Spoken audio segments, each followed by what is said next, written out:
tracks in the snowy forest. Middle volume. Led by Shao Jianbo, the small squad followed a narrow-gauge railway track deep into the dense forest, arriving at the village of Jiapigou. They found the train station deserted and every door in the village shut tight. The only sounds were the occasional cry of a baby and the sorrowful weeping of the elderly. A deathly, somber desolation hung over the settlement. Jianbo, along with Bai and others, entered the home of a family named Li, on the corner traditional heated brick bed common in northern China, sat two elderly people, a middle-aged woman, and a young girl. Standing on the floor was a tall, sturdy man of about 40. Jianbo gently began to question the man. The man looked at him with a cold detachment, his eyes filled with a furious expression. Just as Jianbo stepped outside, he heard the old man pleading with the tall man, Yongqi, be patient. Don't cause any trouble. The tall man, Yongqi, suddenly exploded with rage. Afraid of him? What regular army, soldiers and bandits? They're all cut from the same cloth. Damn it all, we have no money, they already looted all our grain. If you want my life, then take it, chop off my head. It'll just leave a scar the size of a ball.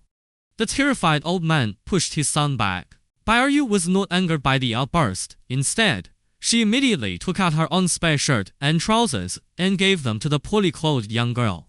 Following her lead, several other soldiers gave their own clothes and dry rations to the old man and the tall man.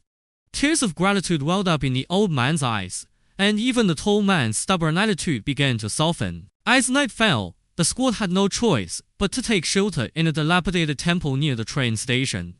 The exhausted soldiers all fell asleep, but Jianbo stared into the campfire, deeply contemplating how to win the trust of and mobilize the local people. After several days of working with the villagers, they learned the full story. After the bandit chief Zuo Shandiao had fled into the mountains, his gang had plundered the entire village.